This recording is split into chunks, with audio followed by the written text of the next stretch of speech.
Adakah kita ini tidak merasa bosan? Mengapa kita tidak melawan saja dan kita tinggalkan seluruh aktivitas mali dan segala tetek bengek yang memboroskan uang? Apa yang membuat kita terus melakukan? Dengan pertanyaan-pertanyaan. Pertanyaan-pertanyaan tersebut tidak perlu dijawab dengan terperinci, karena pada hakikatnya semua bermuara pada suatu kalimat. Secara biologis manusia itu makhluk kotor, karenanya perlu membersihkan diri. Apa yang dikeluarkan oleh tubuh manusia adalah aneka macam kotoran, mulai dari tinja, air kencing, air liur, air keringat, dan sebagainya. Semua ini keluar dari tubuh kita. Inilah pertanda bahwa manusia memang makhluk kotor. Inilah yang menjadi alasan mengapa tanpa ada yang menyuruh sekalipun kita tetap mandi setiap hari. Kebersihan tubuh kita menjadi perhatian yang sangat utama. Tidak puas dengan sikat gigi, kita masih memberi pewangi mulut. Takut ketiak bau, sekonyong-konyong kita langsung mengolesnya dengan anti deodoran. Begitu seterusnya. Alih-alih andai kita akan keluar rumah dengan tanpa menjalankan ritual ini semua, tentu kita tidak akan percaya diri. Pertanyaannya kemudian, bagaimana dengan hati kita? Apakah hati ini juga tidak butuh untuk kita bersihkan setiap hari? Apakah hati ini juga tidak membutuhkan untuk dirawat? Kita begitu peduli tentang penampilan kita di hadapan manusia, sedang seringkali kita lupa untuk memperhatikan penampilan kita di hadapan Allah Subhanahu wa Ta'ala. Karenanya, mari kita merenung dengan sesungguhnya tentang taharah, tentang bersuci. Tidak hanya suci secara lahir, tapi juga secara batin. Ini suci secara batin. Kalau suci secara lahir tidak terlalu susah kita lakukan, tapi kalau suci secara batin ini tidak masalah. Taharah merupakan persoalan yang fundamental dalam ajaran Islam. Begitu pentingnya persoalan tersebut, tidak heran kalau dalam tradisi kitab-kitab klasik bab taharah selalu diberikan porsi yang sangat strategis. Pembahasan di dalam kitab-kitab tasawuf, pembahasan tidak hanya tentang kalbu dan penyucian jiwa semata.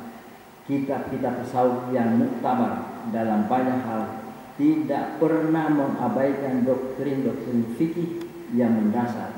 Hanya saja di dalamnya tidak sekadar dijelaskan tentang makna formal, tetapi juga secara imbang dikaji makna ruhanianya. Sah-sah saja kita mengamalkan ajaran Islam dengan hanya berdasarkan sudut pandang formal. Ini maksudnya syariat, semata-mata menjalankan syariat.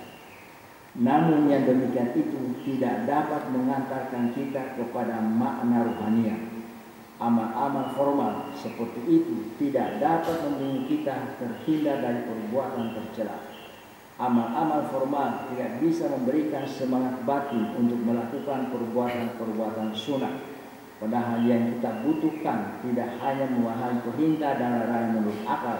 Lebih dari itu, kita butuh untuk merasakan betapa agungnya perintah itu secara ruhaniah.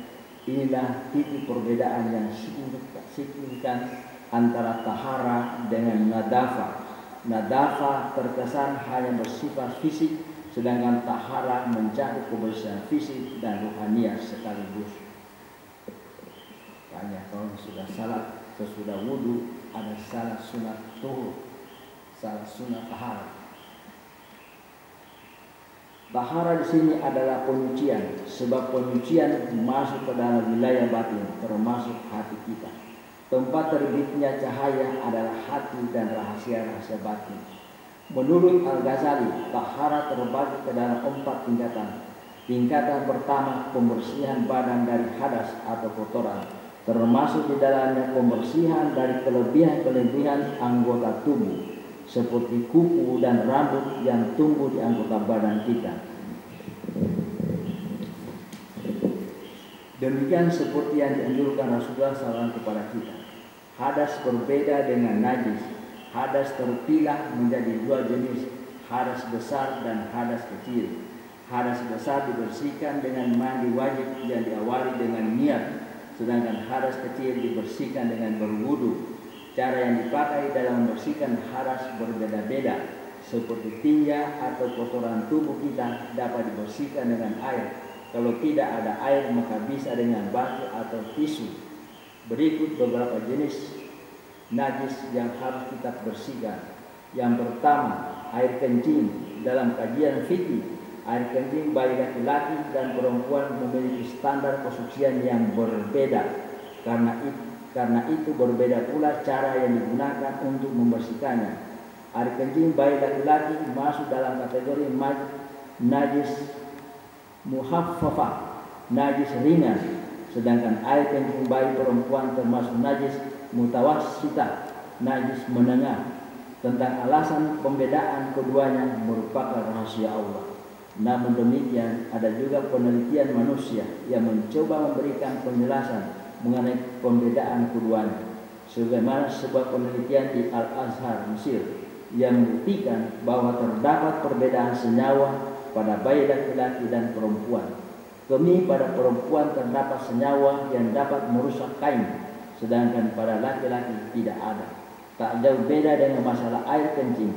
Perbedaan jenis najis antara anjing dan kucing merupakan rahasia Allah, dan salah satu penelitian membuktikan banding dengan kucing, pada anjing jauh lebih banyak bahaya virusnya. Yang kedua, darah. Darah yang keluar dari anggota badan kita tidak dianggap najis karenanya tidak membatalkan wudu. Diceritakan saat Sayyidina Ali terkena anak panah dalam tubuhnya sampai mengalami infeksi. Sang tabib mengatakan jika anak panah ini tidak dicabut akan menimbulkan infeksi yang mengharuskan kakinya diamputasi. Ali kemudian menyarankan agar anak panah tersebut diambil ketika ia sedang salat. Ternyata Ali tidak merasakan sakit ketika dicabutnya anak panah dari tumitnya. Ketiga, darah menstruasi, darah istihadah, dan darah nifas. Perempuan yang usai dari menstruasi diwajibkan untuk mandi wajib. Begitu pula perempuan yang usai mengalami nifas. Beberapa ulama menganjurkan kepada orang yang baru masuk Islam untuk mandi wajib terlebih dahulu. Begitu juga untuk orang yang mabuk, orang yang telah selesai mengantar jenazah, orang yang hendak menjalankan salat Jumat, wukuf di Arafah, salat Idul Adha dan Idul Fitri. Keempat, muntah. Muntah terbagi menjadi dua macam. Pertama, muntah kecil. Kedua, muntah yang banyak. Muntah kecil tidak masuk dalam kategori najis, karenanya tidak harus dibersihkan. Sedangkan muntah besar masuk kategori najis, karenanya wajib dibersihkan. 5. Nanah, air susu binatang yang haram dimakan. Minuman keras, semua itu termasuk ke dalam kategori najis.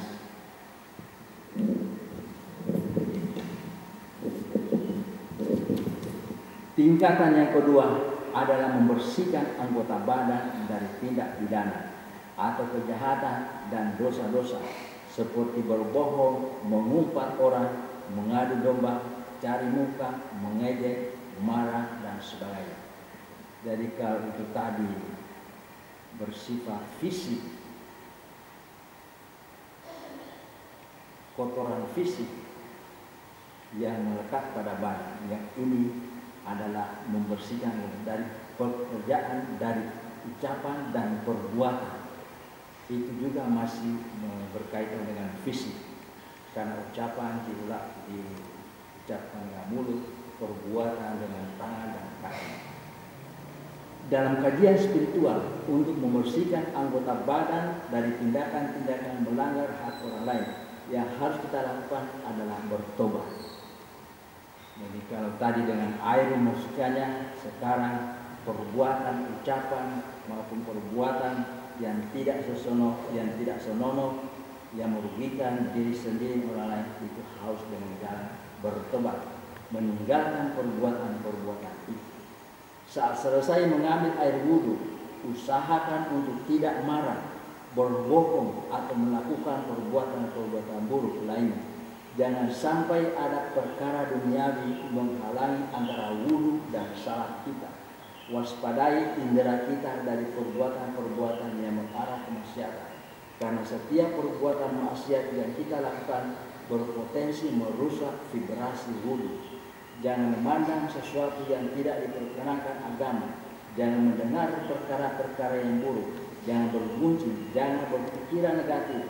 Karena semua ini mengurangi kekuatan force daripada wudhu. Dan wudhu itu harus dipelihara secara lahiriah, secara batinnya, maupun secara pikiran merupakan pusat gerak dari seluruh lahu kita. Jika pikiran kita tenang, seluruh aura dan tingkah laku kita akan positif. Namun jika jalan pikiran kita negatif, seluruh penampilan kita menjadi negatif. Akibatnya seluruh gerak kita selalu mengarah pada perilaku tersesat dan semakin menjauh kita dari nur ilahi. Bagaimana mungkin kita memperoleh aura vibrasi yang positif jika jalan pikiran selalu negatif? Demikianlah jalan pikiran yang negatif akan menyedot sejumlah energi positif yang ada dalam diri kita, dan orang-orang yang hatinya diliputi hasud tidak akan pernah menikmati hidup dengan rasa damai. Bagaimana mungkin wudhu bisa membuat salat kita khusyuk kalau wudhu itu dikotori oleh perbuatan tercela? Walaupun perbuatan tercela tidak membatalkan wudhu, namun secara rohania akan sangat berpengaruh pada jiwa kita, di mana kita tidak akan lagi memiliki kekuatan untuk meraih kehusuan. Jadi wudhu itu harus dijaga baik secara lahiriah maupun secara batin.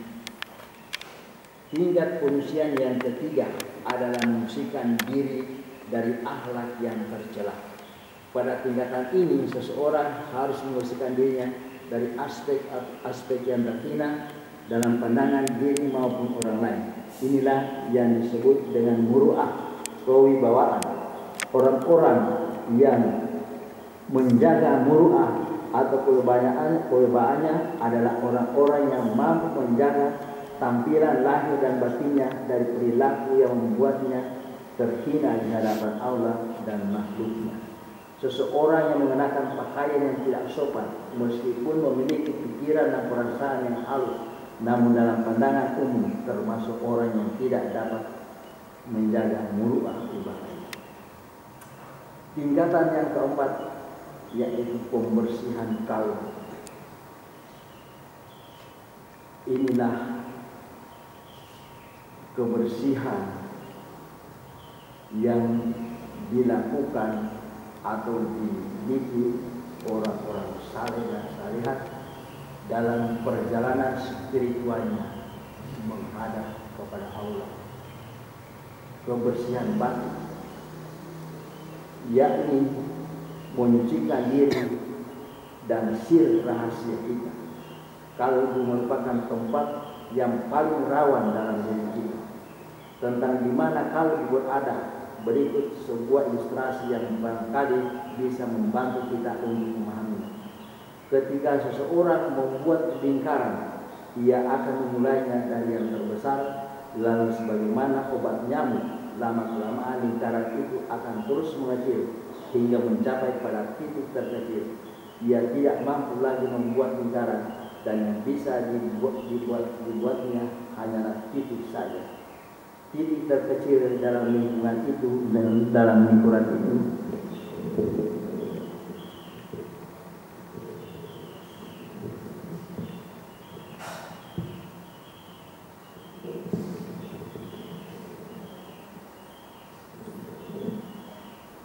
disitulah sir berada. Lokasi sir begitu kecil dan abstrak sehingga sulit untuk diketahui. Pada sir bersumayan kehilasan, hanya Allah yang tahu kadar kehilasan setiap orang. Jadi menurut Fager, kalbu itu mempunyai 4 tingkatan. Yang pertama sadar, yang kedua kalbu, yang ketiga fuad, dan yang keempat sir. Itu yang paling dalam. Jadi orang yang mensucikan dirinya, yang mensucikan hatinya, ialah mensucikan dari hal-hal yang selain daripada Allah. Semakin dalam kita masuk ke dalam hati kita, semakin dekat kita kepada Allah, yaitu sir. Untuk membersihkan hati dan sekaligus membersihkan sir, ada 10 langkah yang bisa kita lakukan. Jadi bagi orang-orang yang melakukan perjalanan rohani, perjalanan spiritual kepada Allah SWT, maka tidak lain yang harus menggunakan kalbun hati. Orang-orang yang hadap pada Allah dalam kalbunya ialah orang-orang yang melakukan ibadah-ibadahnya secara bertahap, bertingkat-tingkat, mulai dari syariat, tarekat, dan hakikat. Semua ibadah mempunyai segi syariat, tarekat, dan hakikat.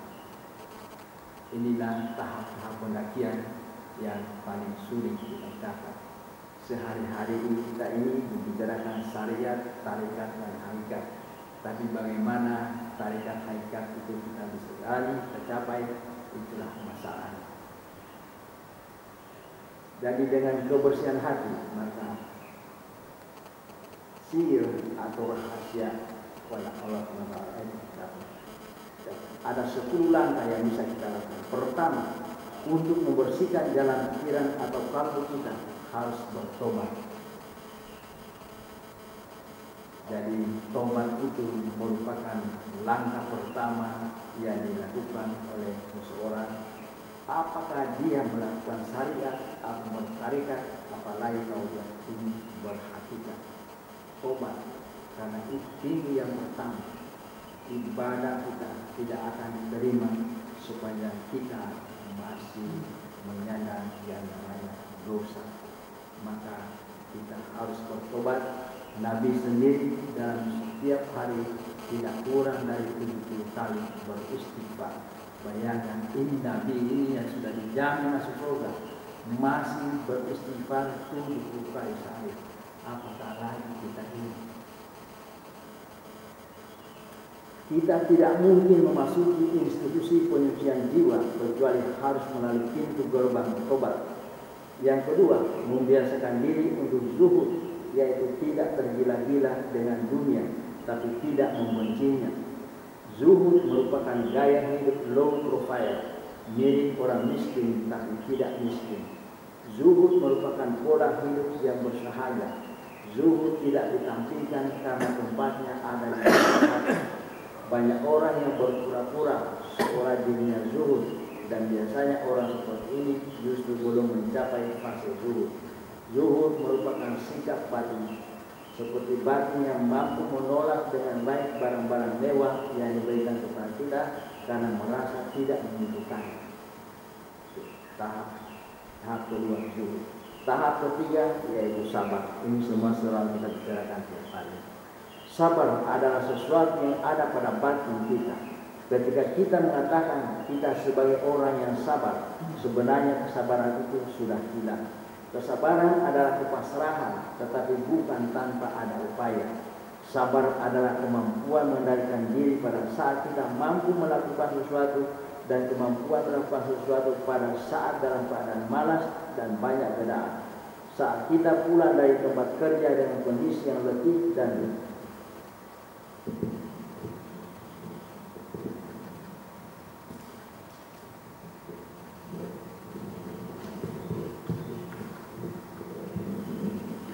kita mandi menyempatkan ke masjid untuk mengikuti pengajian, maka perbuatan seperti ini bisa dikatakan sabar.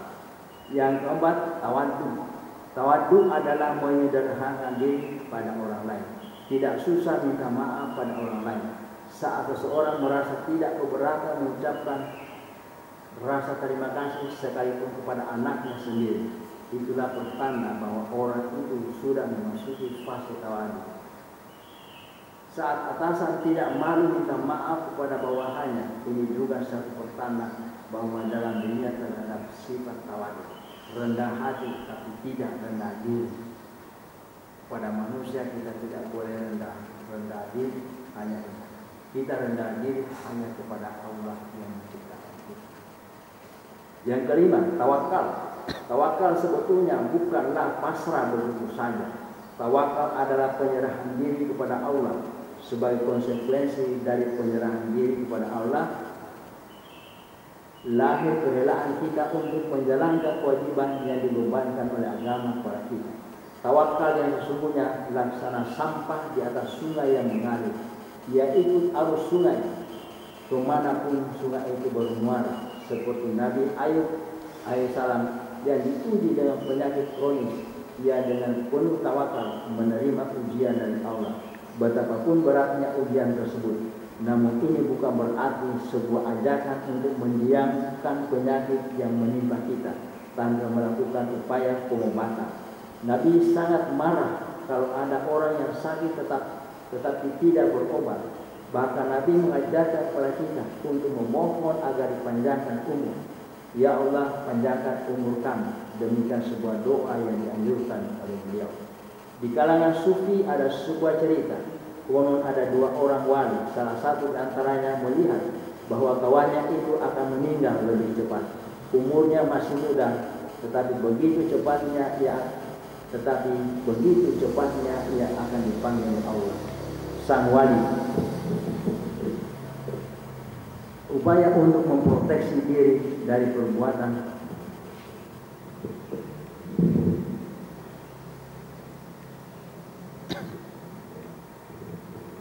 Sang wali melihat kawannya yang masih muda itu terlihat akan kejatuhan meteor dari langit dan akan menimpa persis di rumahnya.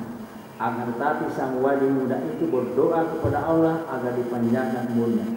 Lalu batu meteor itu jatuh ke rumahnya, tapi dalam keadaan sudah menjadi debu ketika memasuki atmosfer bumi, sehingga sang wali muda tersebut dipanjangkan umurnya oleh Allah Ta'ala. Hal ini adalah rahasia Allah yang kita semua tidak mengetahui. Yang keenam, tafakur.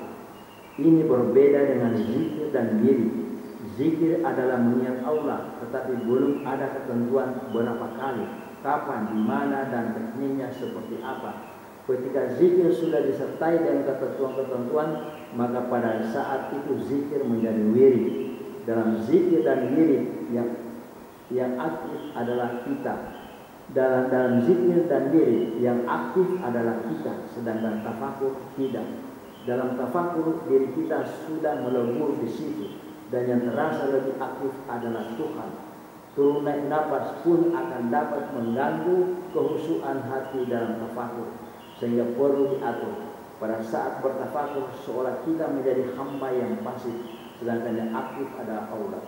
Tafakur itu mungkin tidak terlalu lama, diibaratkan blitz yang sekejap menghasilkan satu foto. Jika tafakur itu lama, akan menghasilkan semacam video yang tidak hanya merekam gambar, tapi juga gerak dan suara.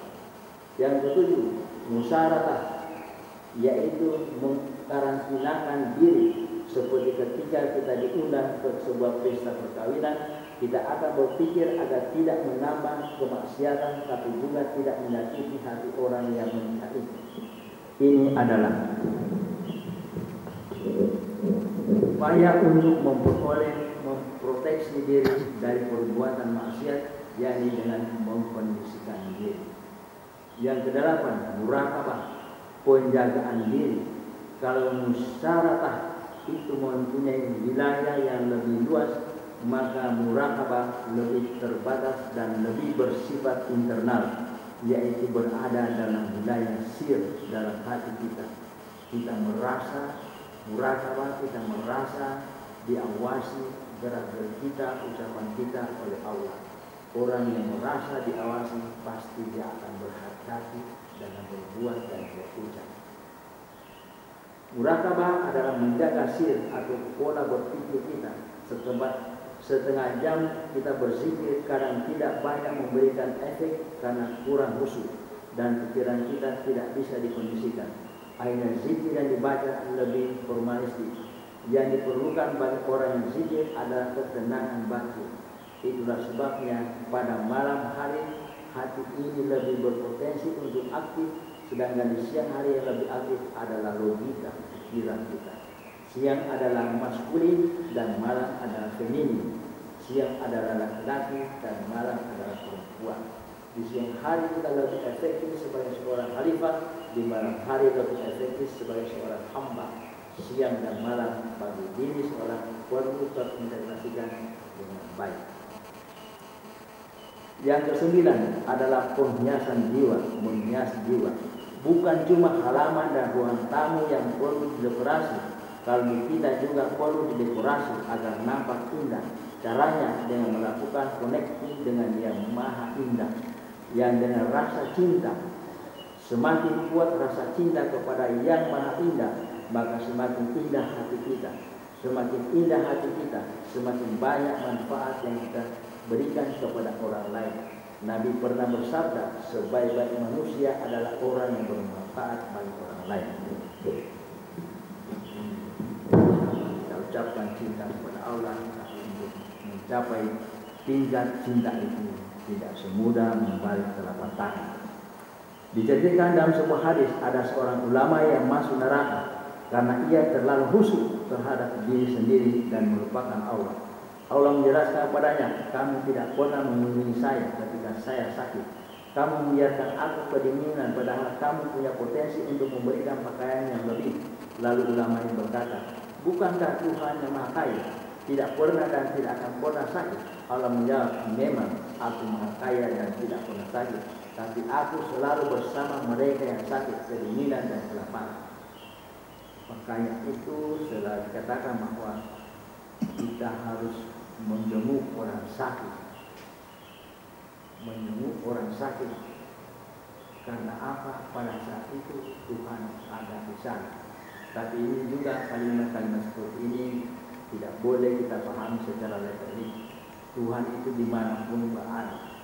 Tidak ada waktu, tidak ada tempat.